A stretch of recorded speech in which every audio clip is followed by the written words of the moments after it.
Lainey, Grace, hi. Hello. Hi. Hello, everyone. Here we are, back for another exciting episode of Writers to Watch.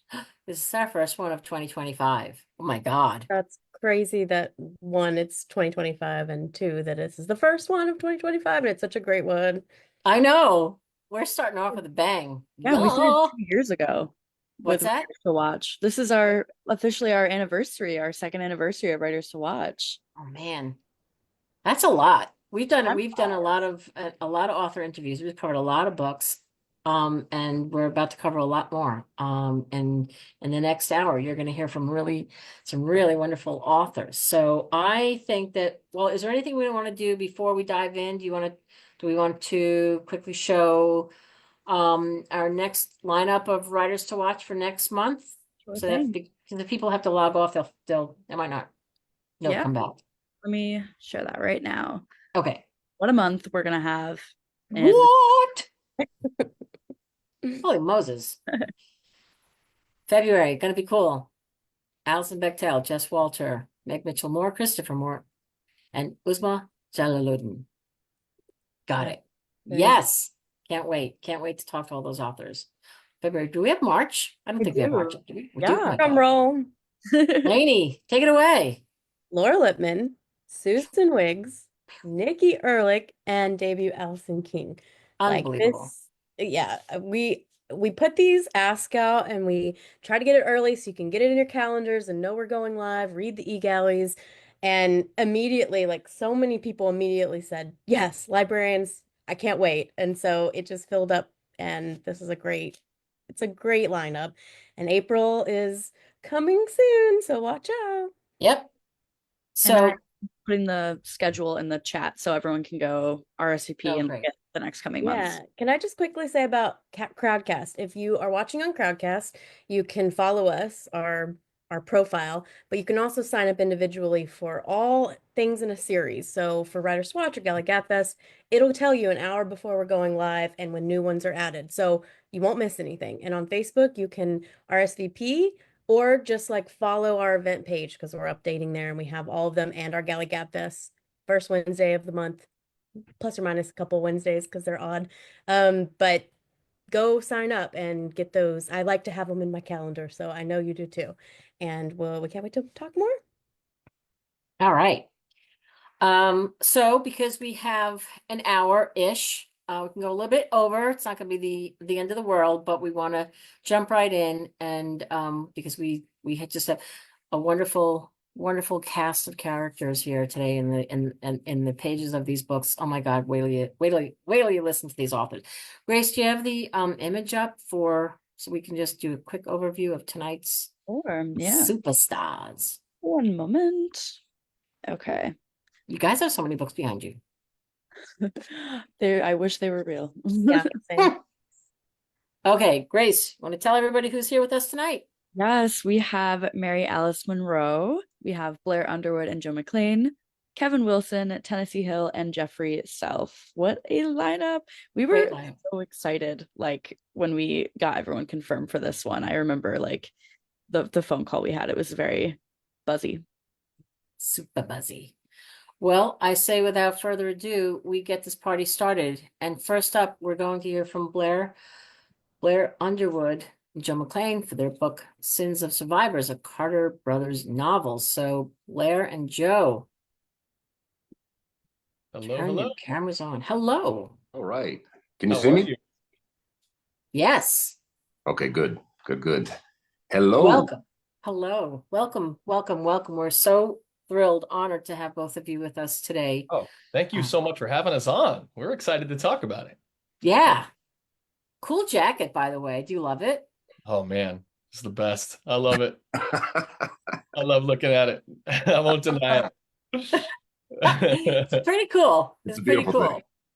So how we're going to do this is I'm going to do a brief introduction, a tiny outline of the book, and turn it over to you, both of you, to talk about the book, what you want folks to know about it, while they want to go out and get a copy and read it and love it and vote for it for Library Reads. And so, here we go with introductions. Blair Underwood.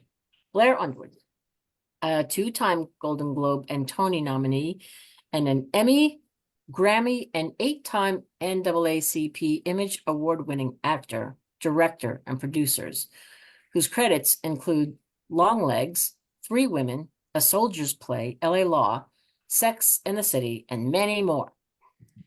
Joe McClean is a screenwriter and director whose works include breakout indie feature Life Tracker, Indie Darling, The Drama Club, and Viral, which was directed by and stars Blair Underwood. And their project together, Sins of Survivors. This is Harlem Shuffle meets The Godfather. It's a fierce and dazzling crime family saga set in the Black Bottom neighborhood of Detroit in the dark and dangerous days of the 1930s. You open this book to page 1 and you can't stop. You just can't stop meeting the boys who are at this crucial point where one of them does something that sets off a firestorm, and you're all in for it. And with that, I'll turn it over to both of you to talk to us a little bit about this project. Oh, thank you, Virginia.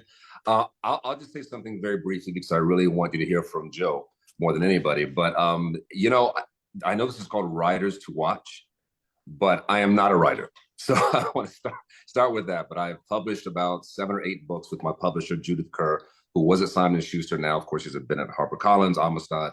And basically, I wanted to create an unofficial imprint to give a platform to voices and writers who have not been published. And as you mentioned, Virginia, thank you. We were doing a movie that Joe wrote and produced and that I acted in and directed called Viral. And we're on the set. I'm thinking, really, Joe is probably one of the best screenwriters I've worked with in this industry in 40 years this year. And I said, dude, do you have a book in you? He said, do I have a book? And that's where the idea came from. He can speak to it. But really, my whole impetus is to find brilliant people like Joe and let them cook, let them shine. So please meet Joe McClean. Wow. Talk about an introduction. That was incredible. I want to know who Joe is. Yeah, I just love this story, and I won't, beat around the bush. It wasn't my idea originally, right? I was hired as a screenwriter to bring a story that was like a short story together as a TV show originally, by a producer named Tiaka Hurst. And she brought me I don't even think I was the first writer on the project. I think there had been, a lot going on to try to get something. And it was really not really a full-fledged thing. It was about, we want to tell a story about Black Bottom Detroit. We want this epic neighborhood that should very well be remembered alongside of our other great neighborhoods, our other great cities. But because it was really paved over for the freeway system after the war, it's just clinging for life. It's been devastated. So I wrote the screenplay, and we tried to get it off the ground. And then finally this book opportunity came, and we were like, oh, now I get to dive. Like, a screenplay is a blueprint for a movie, right? It's not a book. In the book, you're now in the heads of all these people. You're dealing with every thought and every action that they've got. So I viewed this as a blessing to dive into this story that I already loved and find out who these characters were. So it's really about 2 brothers, that the Carter brothers, and they have a traumatic situation happens to them when they're kids that forces them to escape the South during the Great Migration, and they sort of slowly over many years they move up to Detroit. One brother, the older brother, Jasper Carter, is desperate to take care of his siblings, sort of feeling like he was left as their father figure because their dad's no longer around, and has a tremendous burden on his shoulders to make sure he fights as hard as he can to give them everything that his father's no longer going to be able to give them. And he does it so successfully that he gets his younger brother, Ben, he gets him off to college. He gives him a life that he won't even be able to have. He spends his life digging coal and working in the fields and picking flowers. And they stop in Kentucky. They stop in Ohio. They're just all working, just try to finally getting up to Detroit. And by the time they get there, Prohibition is in full effect. And these brothers are able to use the illegality of Prohibition to make a fortune and build power in Detroit for themselves. But our book kicks off after we see them as children. We jump in on their life after prohibition is gone. And what happens when you all of a sudden make booze legal again is that the ability for bad guys to make money kind of disappears overnight. Now booze isn't on the black market. And the brothers have two very differing ways about attacking their future. The older brother feels like, we've built so much, we've got so much, I need desperately to hold on to it no matter how. That can be through violence, that can be through crime. I don't care what it is, I will not let my family suffer.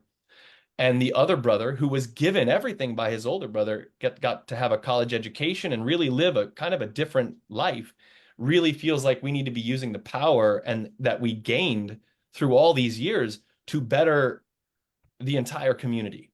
Let's get into politics. Let's get into unionizing the auto dealerships. Let's do everything we can.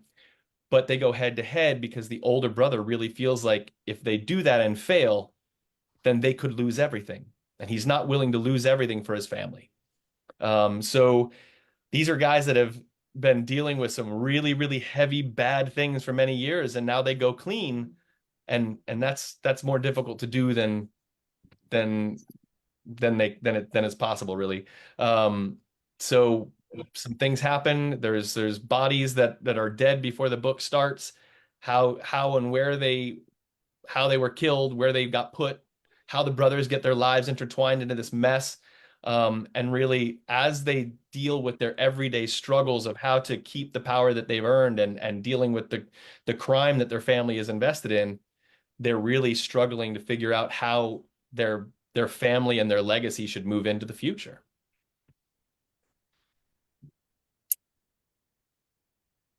That's it.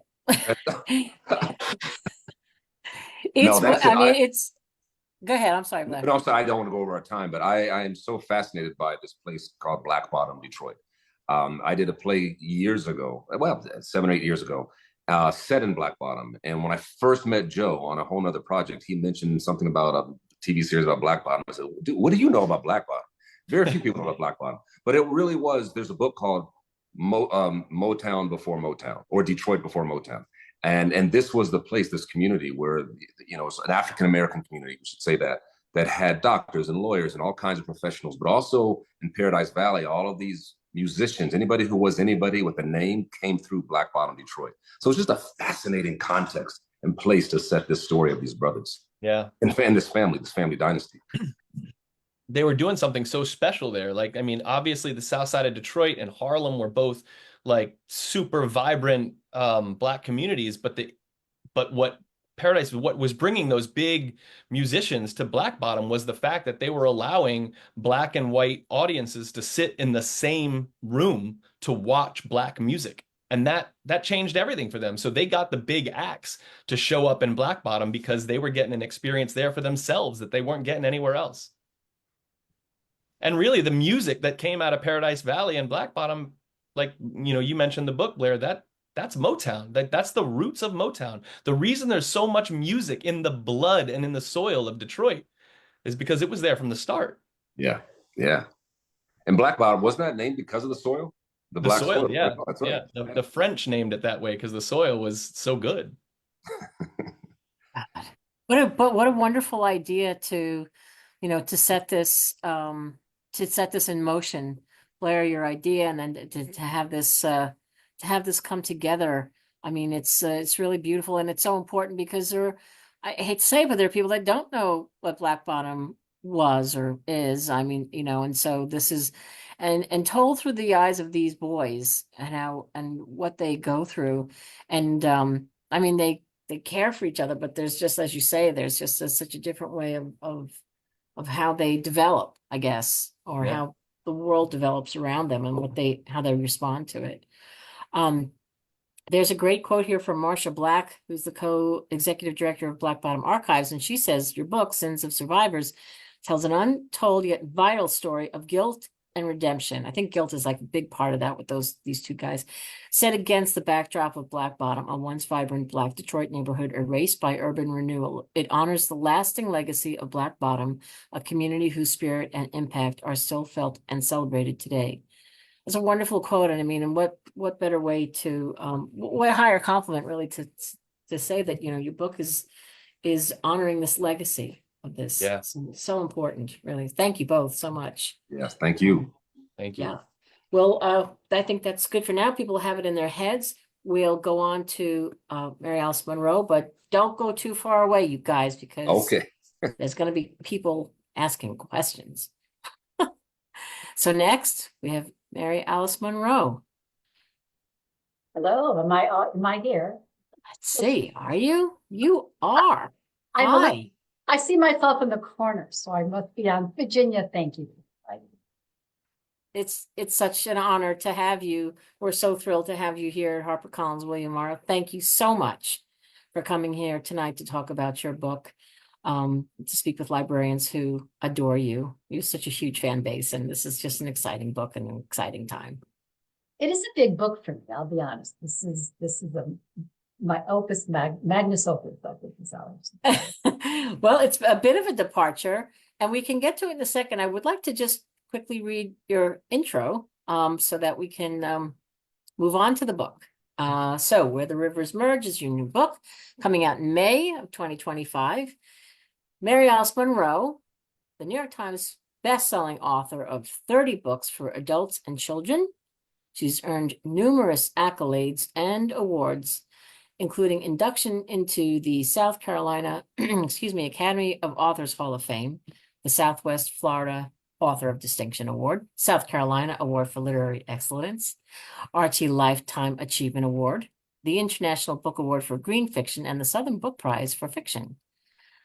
You are the co-founder of Friends in Fiction and serve on the South Carolina Aquarium Board Emeritus, the Leatherback Trust, the Pat Conroy Literary Center Honorary Board, and Casting Carolina's Advisory Board. You reside in South Carolina and North Carolina. And we are so excited to have you under our roof at HarperCollins. So thank you so much. This book is wild. This is the first of two epic and triumphant novels that celebrate one woman's life across multiple generations in the American South. And this character is just, whoo, she's something else. So with that, I'm going to turn it over to you.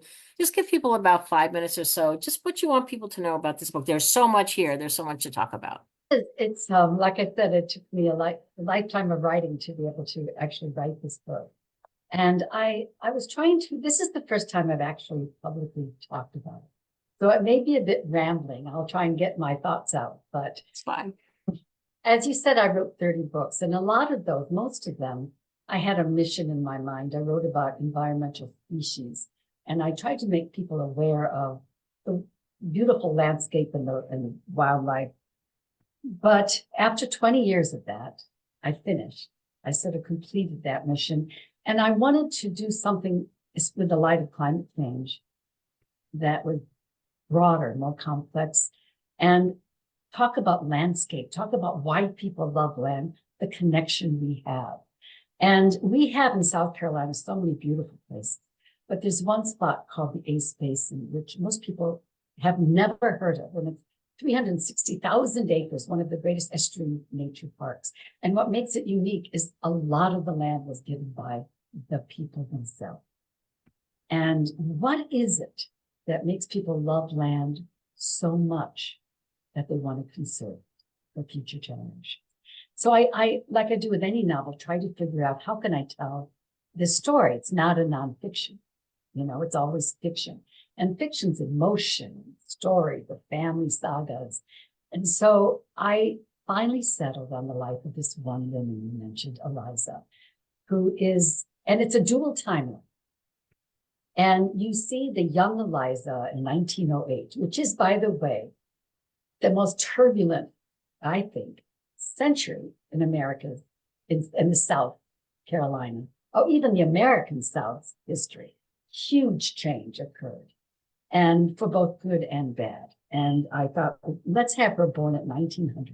So in 1908, this 8-year-old girl is what we call a tomboy, but was an enigma in that age. She was a spirited scout of a girl. You know, she wanted to wear pants and not dresses. She was her mother's nightmare and her father's doted daughter. And she loved horses. You see a lot of why she's wild on the land. And her best friend, Cubby, is an African-American girl who lives on this vast acreage. And it's the story of her coming of age through a time of ecological changes, the Great World War, huge storms that changed the South's landscape, destroyed the rice production. And her family strove through it all and learned great lessons, what I call character building lessons, hard-won lessons. And then juxtaposed against this, I put Eliza as an 88-year-old woman. And we see this hardened woman, and you don't know why she's so different than the vibrant, hopeful young girl. But this woman has fought hard to preserve Mayfield family estate. And there's this big meeting, and she brings her grandniece and granddaughter to Mayfield. And throughout the telling of the story of her history, two things happen. You see both the young people learning history, not just through names on a registrar, but real people. And I feel like we're losing that in our country today. Stories we hear on our grandfather's knee or at the dinner table, the family history, the real stories. And then we hear this woman's personal angst and knowing what's coming. And you see the ice begin to melt as she relives the history. And through this, both coming of age and looking back, I have two things I wanted to say. One was I had a lot I wanted to say about landscape and why we love the land and why we have to fight for it. And the other is, as a woman of a certain age, I have a lot I want to say to young women and men, young people, about life and legacy and what we pass on and the choices we make. Mm. This is the story that I decided to write, and it sort of bubbled up over, it's been 4 years in the making, which for me is a very long time. I have had a lot of books under my belt, but you don't always get 4 years to write a book on a publishing schedule, but I did. And it's the first time I've done series, but I've never done what's called a duology. And it's because this one woman's story is so full and rich. There's so much story. We decided to tell it in 2 books. So Where the Rivers Merge is book 1. And then The River's End is coming. But it's all one story because I always write my novel in the loop. So I hope my readers will finish both books and see where it all ends, because I do bring it together. And it's of all the books that I've written, Virginia, this is clearly the most personal. And I hope people enjoy it. It was a joy to write, and it's going to be interesting to see the reactions. But anyone who loves all my books, I would describe this as my voice is still there. It's not different, but the stage is broader. It's complex. I think that's the best way. Mm-hmm. Yeah. Yeah, I think that's a great way to put it, because it's always you. But as you said before, your books before, there was a species and you would honor it and you would explore it and you would write your novels around it. And this is just a bigger thing.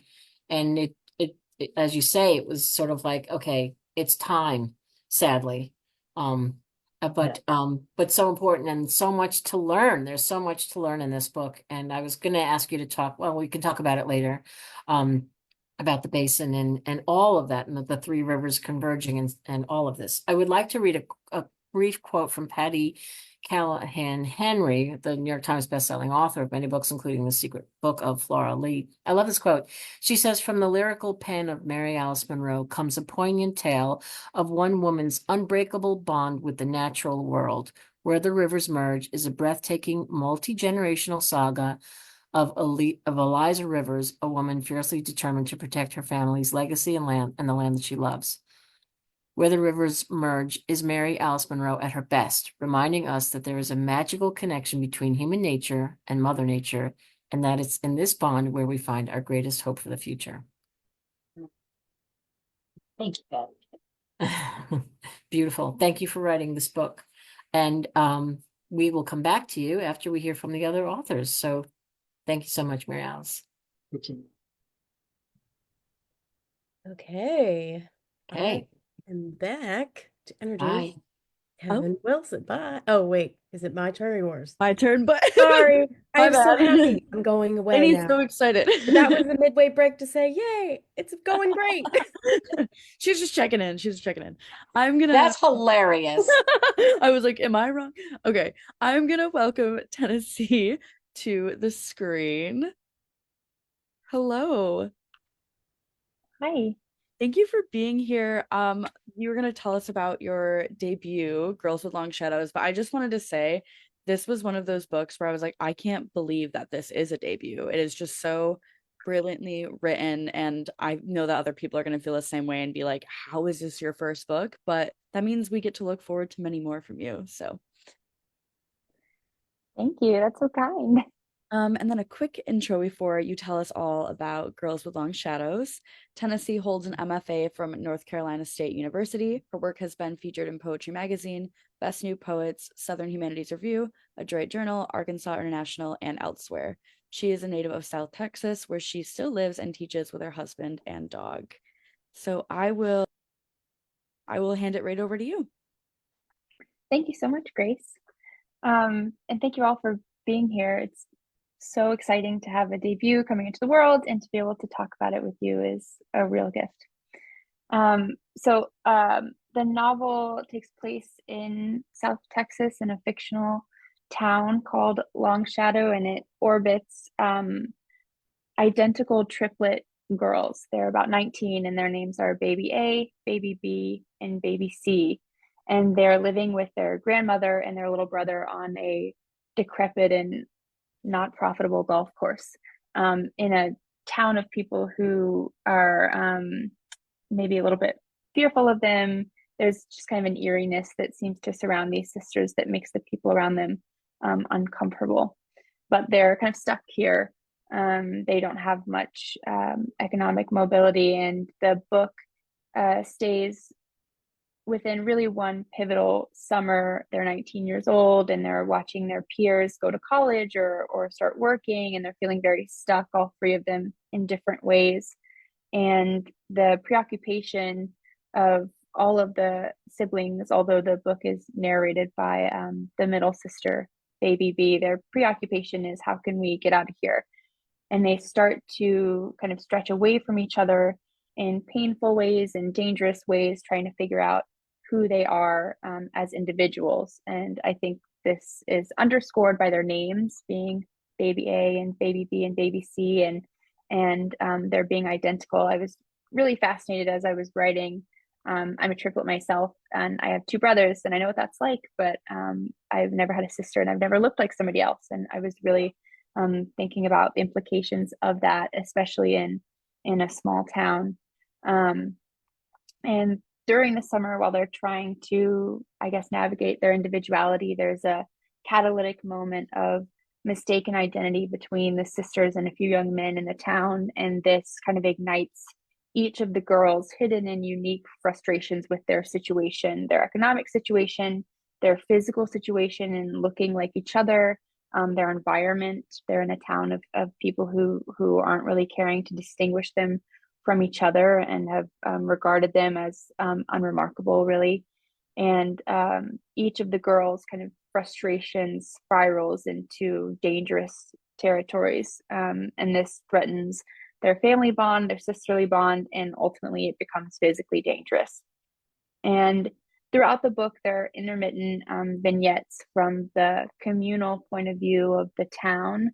And this helps us get kind of a zoom out view of why the girls are treated the way that they are by the town, the family's past, and why their neighbors are, holding them at arm's length and struggling to show them love and tenderness in the way that we maybe think that our neighbors should and would, and kind of some of those connotations of the South and the idea of Southern hospitality, thinking about the tinderbox of a small town if you are one of those who don't fit in.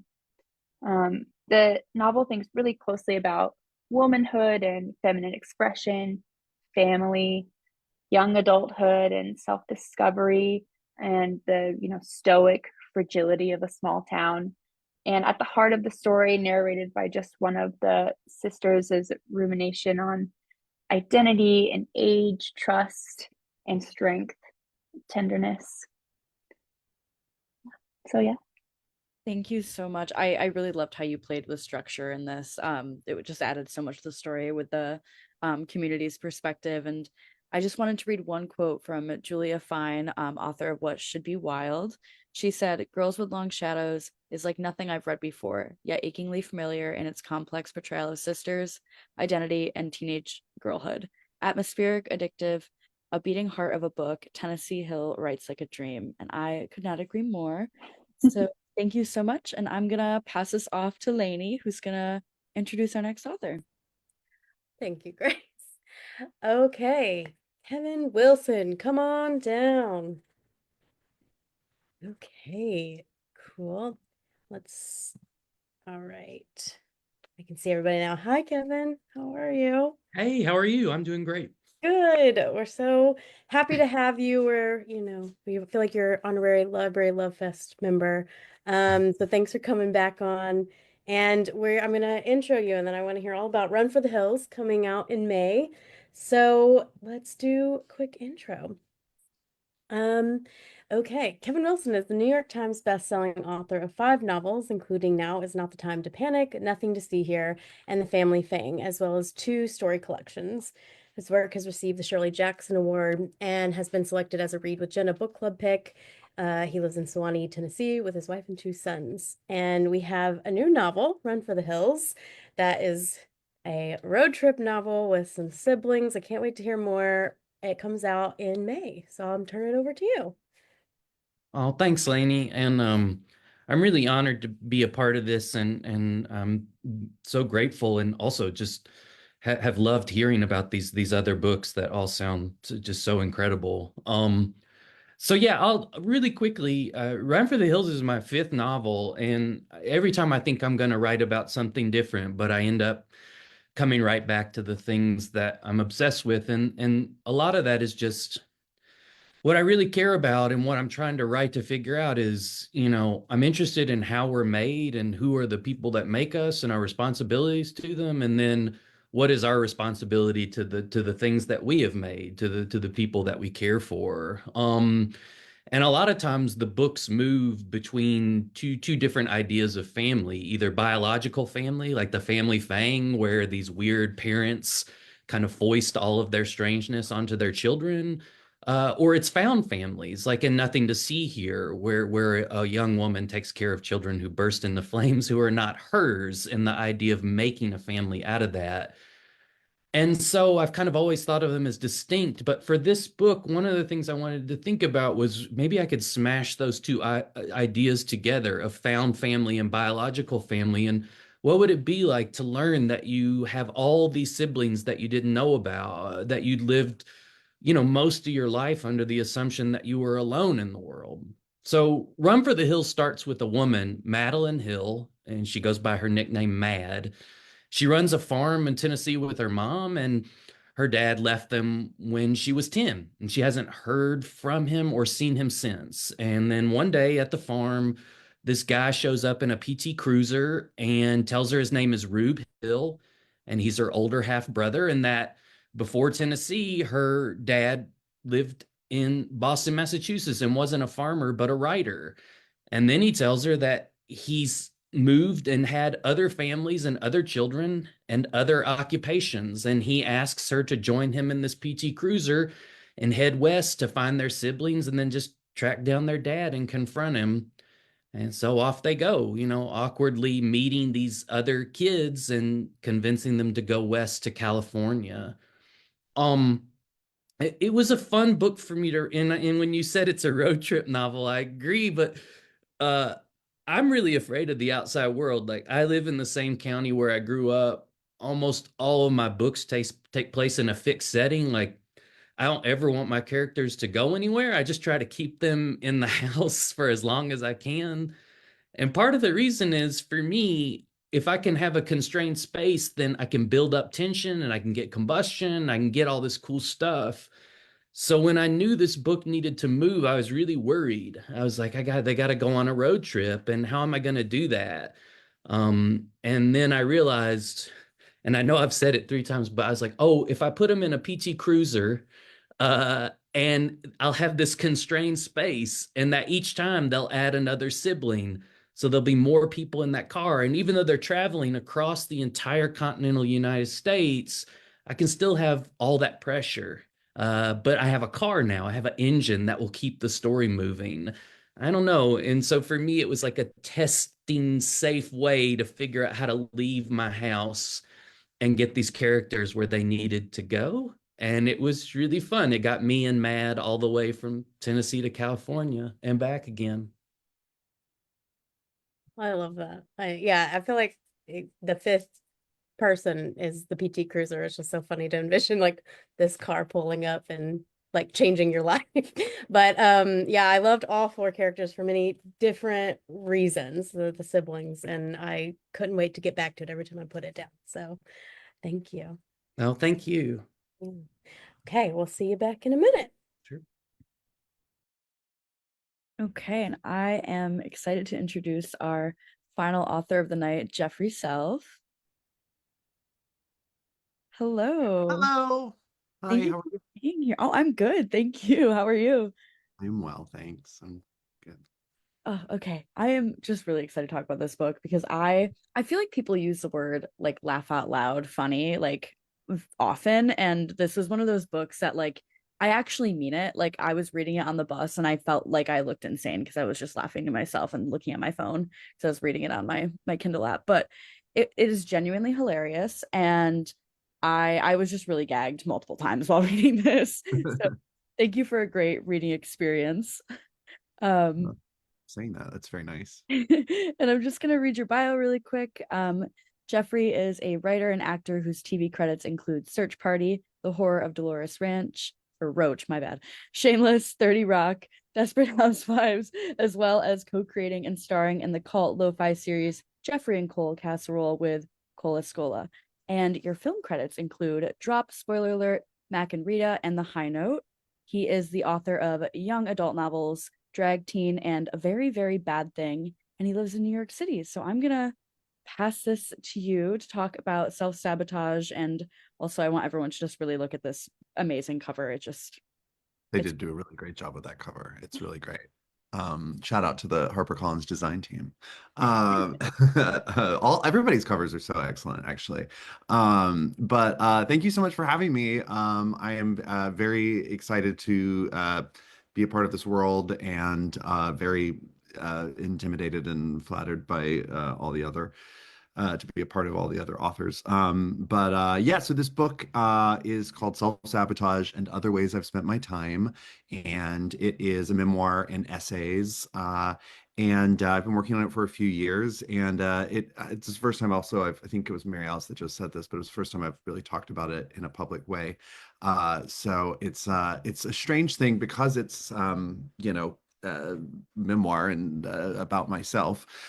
It's strange to it's sort of like reading your notes from therapy out loud, I feel like. I just recorded the audiobook a few weeks ago, and it was a very awkward situation for me, just to have to like read about every worst part of myself in front of strangers in a tiny windowless room. Sort of kind of hell on earth, actually. But hopefully the results will be good, and they'll make you gag apparently on a bus. But I think you mean that in like a hip Jen whatever way, in Yes, like a exactly. euphoria kind of gagging way, not in like you're actually gonna throw up. No, But it was a good but gag. so the yes, but so this is a book though that explores all the facets of self. My last name actually does happen to be Self, and besides self-sabotage, it looks at self pity, self harm, self annihilation, self-centeredness, self-destruction. Very little self-help, but that will be pretty obvious from page 1. It's about sort of how I flirt with the dark and flirt with utter self-sabotage, but never quite leave. And my dog is pissed off that I'm talking to someone that's not him. But I think it's a funny book, and I think it also resonates for anyone who's ever been their own worst enemy. Thank you so much. I just, again, I really love this book, and I'm very excited for people to read it. I love the image you just gave us of reading about yourself, and even just the first chapter alone, like reading that out loud must have been hilarious. Oh, it's so weird. It was so weird because like I did the audiobooks for like the YA novels, and that was, but they're like not about me. And this is just, it's, and now there's now, I mean, now that I've recorded it, now it's like, oh God, now people are actually going to read this and read like just like truly the worst, some of the worst choices I've ever made are now in book form, wherever books are sold. I'm sure it also, like, reading it, like they make you like repeat things like when you're doing Oh, yeah. You're Oh, reading something like some horrible thing you did, and you're like, and they're like, yeah, can you say that again? And really, really hit the me part. You're like, oh God, okay, great. Yeah. and that's like therapy, exposure therapy in and of itself. I think so, yeah. You have a great quote from Bowen Yang. I don't know if anyone's ever heard of him. Actor, SNL writer Bowen Yang says, "For Jeffrey to live a million lives is one thing. For them to range from a beautifully sorted to painfully sweet is another. But the best, luckiest thing of all is that he is sharing and affirming all of them with us. As a fellow VGL, very good looking gay man, I love this book." So thank you. And I am gonna invite everybody back to come on screen.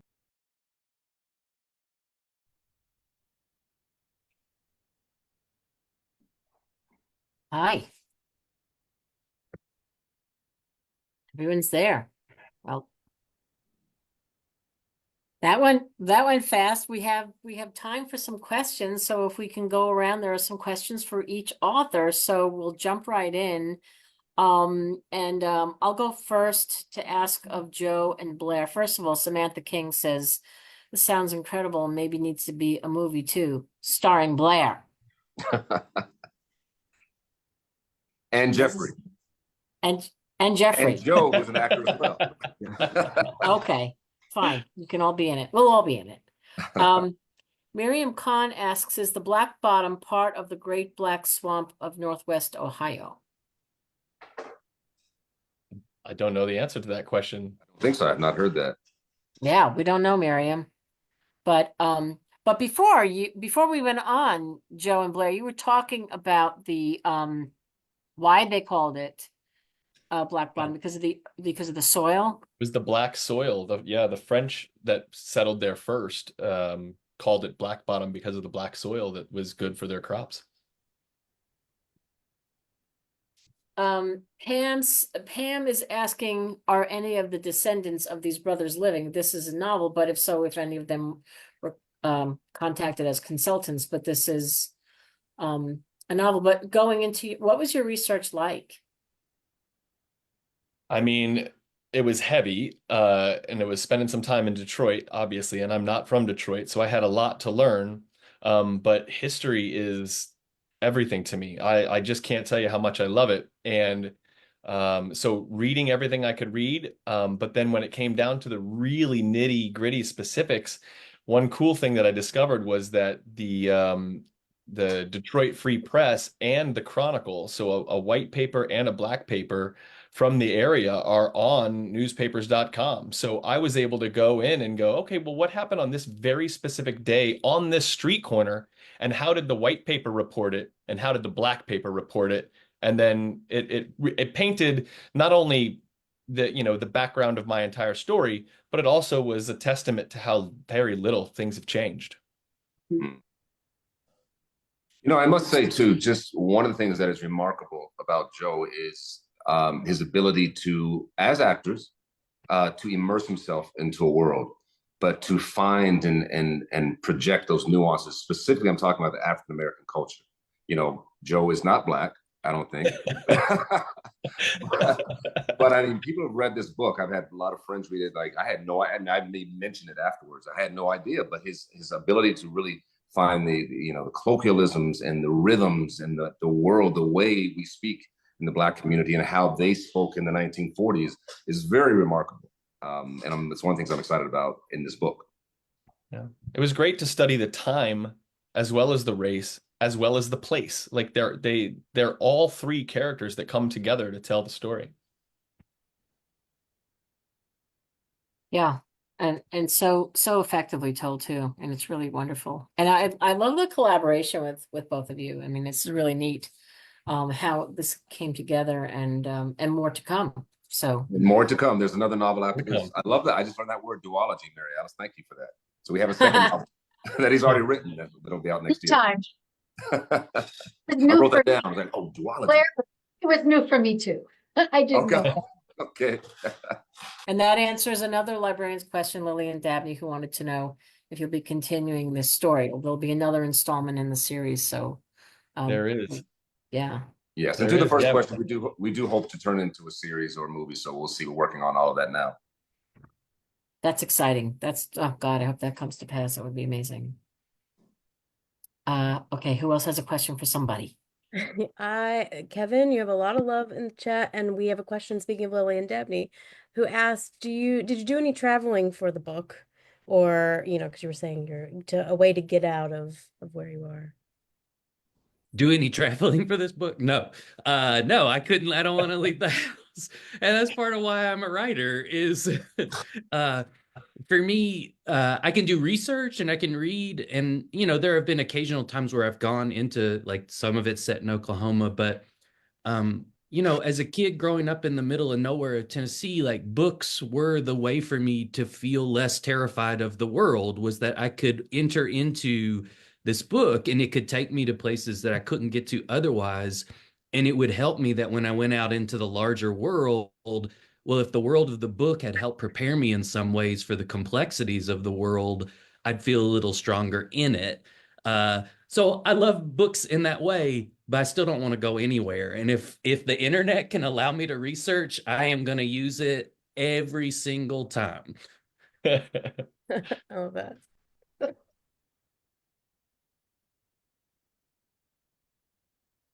I love that. Mary Alice, you touched briefly on the Ace Basin, and I was wondering if you could just talk a little bit more about that, and also if you could talk a little bit more about Eliza. And I love that you imagined her to be a descendant of Eliza Pinckney, who they then needed to look up, and I thought that was cool too. There's so much to learn in your book. Thank you. This is my first historical, actually. Most of my novels have been contemporary. So it was a sort of like Kevin was saying, I did a lot of research in my own home, but I also spent a lot of time at the East Basin, which is located between Charleston and Beaufort. And it's absolutely pristine. The old rice plantation and the great fertile land. And what people don't understand in history is that this is what built a large part of Charleston's wealth and the American South's wealth, this rice plantation. But then, because between the boll weevil and coastal storms, and also the muddy terrain that the new Industrial Revolution couldn't traverse, it was a situation where they just the land went fallow. So for a long time, these like this, when my character Eliza was a young girl, those were hard scrabble days. They were trying to make a farm living, and anyone who grew rice was more of an act of love than a profit. But then an interesting thing happened in the 1930s is that all this fallow land became great duck hunting. It was great hunting ground. So all these people started, the robber barons, all the big names from the East Coast came, and it was sort of a Downton era abbey in the South. But they came to love the unique landscape of the Low Country. It's like landscape nowhere. It's very rich and mysterious. If the water tastes salty, there's sharks in there. And if the water tastes sweet, you know there's alligators in there. And that's pretty much how the stories are set. And so much history from the South. And it was also the time of Jim Crow, which was very hard. And also a time of patriarchal dominance. So to be a young woman who wanted to protect the land, she had absolutely zero right. You know, you could get married, you could sell the property. It was pretty tough. So I wanted to write about this time, and I wanted to show that the spirit of feminism was still alive, but also how two women who were best friends still were able to maintain a friendship during the Jim Crow era, even though there was such racism at the time, and mother-daughter relation. I mean, it's actually like taking all the emotions that we know today, throw them in a wild time of change in the American South, great landscape. And how could it not make a great story? You know, I really had a lot of story to work with. And on the emotional side, I had a lot of things I wanted to share. I have a lot to say about landscape in the book, but you don't do it in a nonfiction kind of way. You tell it to the viewpoint, to the voice of one woman. The whole story is told with only one point of view. And that's a lot. I mean, that was the first time I've ever done that too, Virginia. And there's a lot of me in this book. There's a lot. It took a long time for me to be able to write this book, I think. And it's very rich in landscape and visuals and animals, but it's also very rich in personal stories and heartbreak and love lost and tragedies, which is what a good Southern novel should be. Well, it keeps you kept the pages turning, and it's such a great balance between all of those things. And as I say, you also learn a lot, but I never felt like I was, I was studying for a test. No, Virginia, that is the challenge, I think, for all writers, especially with historical. At any time, and I've been doing this when you're talking about turtles or dolphins or whales, you want the readers to learn and to close the book and say, wow, I love that book. But I learned a lot about dolphins. Yes. I want people to say, I loved and I cried and I loved the people, but wow, I learned a lot about the American South in this movie. So that's, I think, the challenge of all writers is to tell a story through emotion and deliver facts. Well done. Thank you. Thank you for writing it. All right. Who's next? I have a comment in the chat about Tennessee's book. Somebody said you had me at South Texas, which brings me to my question. Place is really important in this novel. Same with Mary Alice's. And I was wondering if you could talk about how the setting plays into the story, even just like the specificity of having it like the golf course being involved. Yeah, I chose to create a fictional town, which was really wonderful, very liberating. I'm just really bad with directions, and I was writing this. I started it during lockdown, and I was like, I don't want to get any of this wrong. So it was really nice to create a fictional space, but I set it in a really familiar space. And South Texas is so interesting because there's there's a lot of science. There's NASA's right there. There's a lot of oil and oil refineries. So there's really interesting landscape similar to like the town that I grew up in. There was a lot of blue collar work, and then there was a lot of fierce academia, and I saw even just as a young girl how that kind of played out in my community. So I thought the golf course was really interesting, having them be on this golf course that's not doing very well. I think the connotations of golf with class and money and putting it in this town that is very working class, and of course it's not going to do well because who can afford to play around a golf in the middle of the day? And I think it just kind of underscored how trapped these girls are feeling. And I think setting is so important to everybody and in all literature. And for me, I've always felt like if I know where I am, I can figure everything else out. And the setting was the thing that I really clung to as I was writing. And even in moments where I didn't know what the characters were going to do, if I knew where I was and why I was there, that was so helpful to me And I really like golf. Maybe that's like a lame thing to say, but I really enjoy it. And I wanted to learn more about it. So I decided to write about it because you have to get things right when you write about them. So I did lots of great research, and maybe that was just like a discipline thing. But yeah, thank you for asking. Thank you. And Jeffrey, we have a lot of excitement about your book, for the honesty, the humor, and I think I have a question for you that is a little bit like self-indulgent because I'm just very curious. If you could go back and have your teenage self read one essay from this book, what do you think it would be and why? Oh, I don't want to traumatize that version of myself too much. So I'd probably stick to one of the less intense ones. I think I would read to show them the first essay in the book, which is called Sweat into Sondheim, and it's about sort of the beginning of my comedy career with my friend Cole Scola, and definitely the hardships we went through with that, and the issues within a creative partnership of jealousy and comparing yourself to the person across from you at all times, and then sort of media doing that as well. So just adding to the fire, but also finding the true joy of the feeling of making up plays in your backyard when you're 6 years old, but actually getting paid for it in your early 20s. I think would be something to give that kid some hope. Good. Yeah. And that's a great essay. I love that you started off with that one after your fantastic list. So, I yeah. So thank you so much. I was really curious about it. And I just also wanted to say again, you did a really good job at like balancing like humor with like serious topics. And I think that's what keeps people coming back to books, I think, and when you can balance that. And I love a good cry in a book, but it's nice when you get to laugh too. So thank you. feel very much the same. Yeah. Thank you.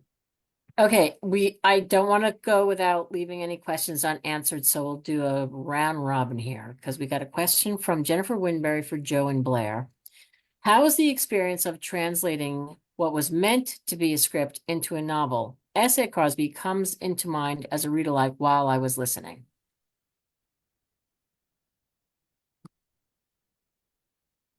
Joe, you're muted. So sorry. It was phenomenal for me to go through the process because I wrote this script and thought I did it all. It's done. It's complete. And then as soon as someone told me to write the rest of it by writing the novel, then I was like, oh, I didn't know anything when I wrote the script. I knew nothing. So now I feel even more prepared. Like there's a whole second book, there's who knows where this goes from now. I can't wait to talk more about these brothers and how they interact with the world. Blair, oh, you're muted, Blair. Now I'm muted. Okay.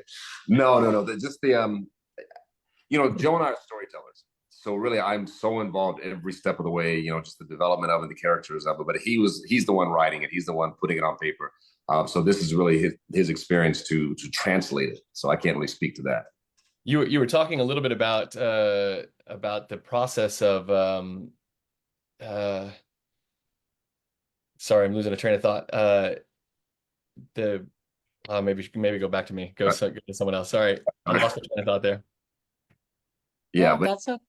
Yeah, no, but I tell you this, it is always fun I wanted to see where Joe was going to take it in terms of taking it from the screenplay that I had read to the actual novel. So it was fun to just really kind of discuss and see where he just really dove into the depths of these characters, which was to me utterly fascinating. Right, I remember now. So we're talking about the idea of like where is the story that's going to keep the reader interested versus like the thing that you want them to learn. And Blair and I have discussed this sort of like Mary Poppins idea of, the spoonful of honey, sugar that makes the medicine go down. And so like, I do want everybody to know about Black Bottom and all the important things that came from it. But Blair was such a great champion in the corner going, yeah, that's really great. But what about the murder? And what about how are we getting rid of the body? And where, and so it was like, I get to keep coming back to Blair. And then of course that sends us both on a new brainstorming adventure. And it was just great fun. It got to play, Yeah, absolutely. And that sort of goes back to Mary Alice's book. It's like you're learning, but you also you're engaged on the storytelling level. It's really wonderful. What a feat. I do want to mention in the book's acknowledgments, Joe, that you write I thought this was lovely.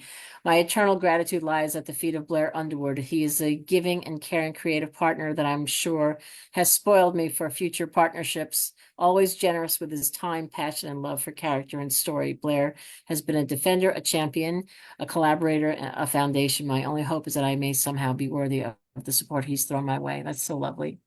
No, that is, I don't think I've heard that. Can you read it again? I'm kidding. I'm kidding. I'll send it to you. Oh, that's wonderful. Thank you, Joe. Thank you. Well, you know how I feel about him and his talent. So, yeah, so I'm just excited to see where these characters go, this family. And we talk about the two brothers, Ben and Jasper Carter, but it really is about this extended family that just goes on and goes on. They're crazy and wonderful and exciting and all of that stuff. Yeah, when we meet them, they're both fathers. So we're seeing how, these kids that really went through some struggles, how they're now putting their kids through struggles and how the relationship with their father is now being pushed down on the children that they've born. Yeah, it's interesting how you all did that.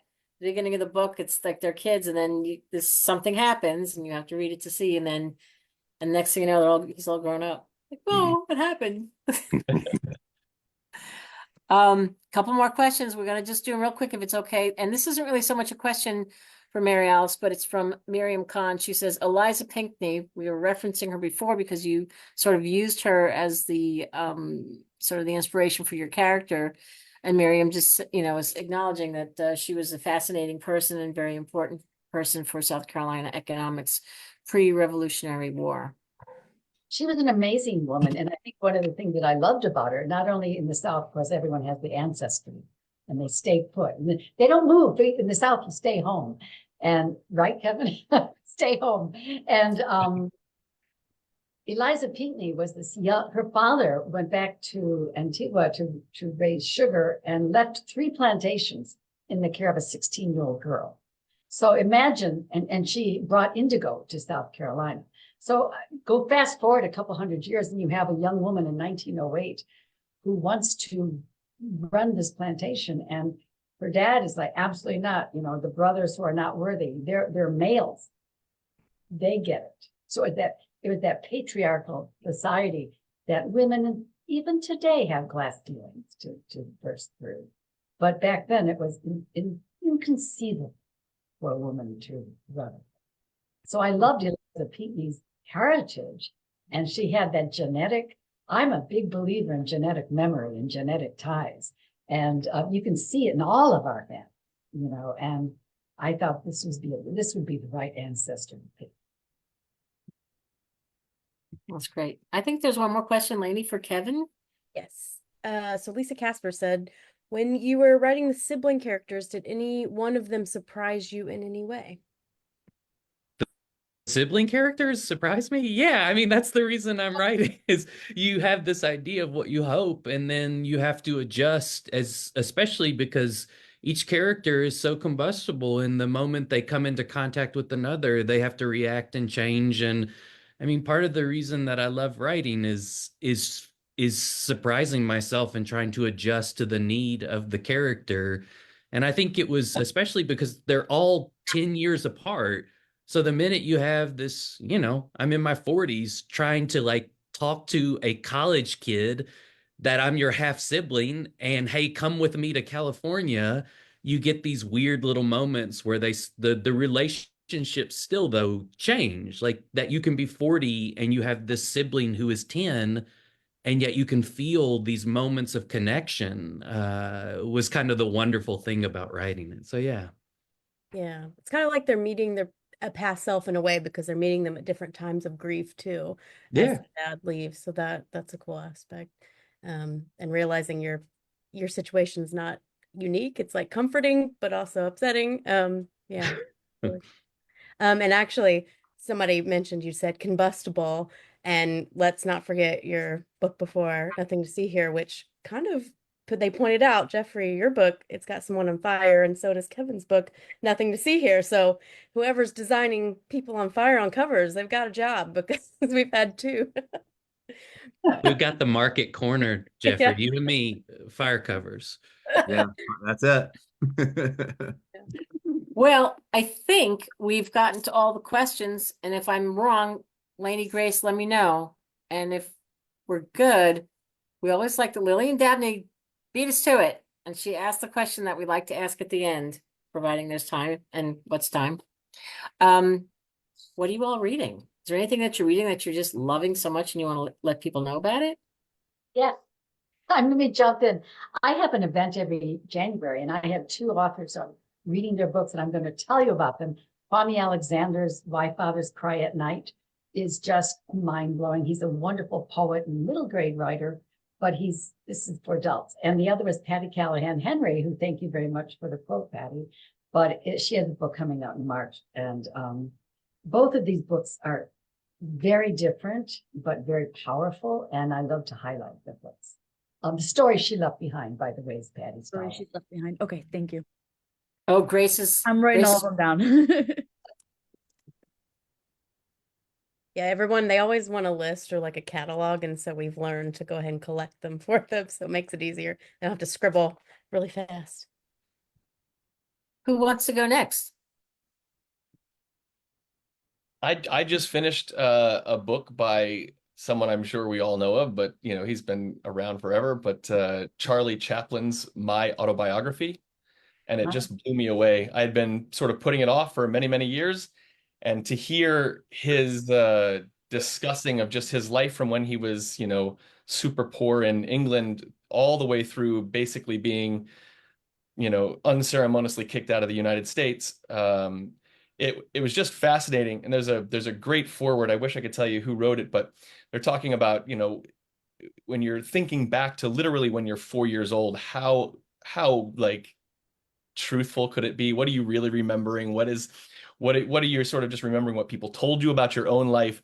But there were some fun things, I guess, like a trove of information about him came out much, much later. And when they went back, there was actually like proof in the trove that he had remembered some things ridiculously like on point. Like things that there were like some names, I guess, that are technically wrong in the book, but they sound the same. So he had only ever heard the name in his childhood and wrote it the way he thought it was written. And then they found out it was a real person and just spelled the wrong way. So there was these hints that for somehow this man, who's incredibly important to cinematic history and political history, literally just photographic memory from 4 years on, and it's insane to watch him grow through it all. Man, I want to read that. What's the name of the book? My Autobiography. Yeah. My Charlie Autobiography. Chaplin. Yeah. Definitely read that. Great. I guess I'll just dive in. Yeah, I just finished reading an unpublished book by Zora Neale Hurston, the great Zora Neale Hurston from the Harlem Renaissance. Never published, and it's an extraordinary story of Herod the Great, the biblical figure of Herod the Great. So I just finished reading that and loved it. I mean, we know kind of in the Bible what Herod did, but it's really getting to the humanity of who this person was and historically who he was, in addition to what we hear of in the Bible. I didn't hear about that one. An unpublished novel by her. Wow. Yeah, yeah. I think HarperCollins just released it. What, 2 weeks? It is. It's ours. It's yours. I did the audiobook, so I was kind of forced to read it. So, but loved it. Oh my God, that's so great. That's wonderful. We're happy to send you all authors copies of that if you would like. We'd Or love the to send everything audio. to everybody, and the audio, that's right. Okay, who did I just read I just finished today a book I'm absolutely was so obsessed with called Havoc by Christopher Bolin. It's a new thriller set in a very fancy hotel that's seen better days during the 2020 lockdown. And it revolves around a very evil, spirited older woman who has lost her family in the past and is hunkered down in that hotel and meets her match with a very evil, spirited little boy. And it's sort of like The Bad Seed meets like White Lotus, and it's a delightful read. It's very, very, very fun. Okay, I swear we did not ask you all to tell us what you're reading because the books that you're mentioning are HarperCollins books. Are they all? Oh, great. Yeah. Well, as I was saying it, I was worried. It was like, oh God, this is not going to be HarperCollins, but it is great. Oh. They're gonna Publisher think we agnostic. did this on purpose.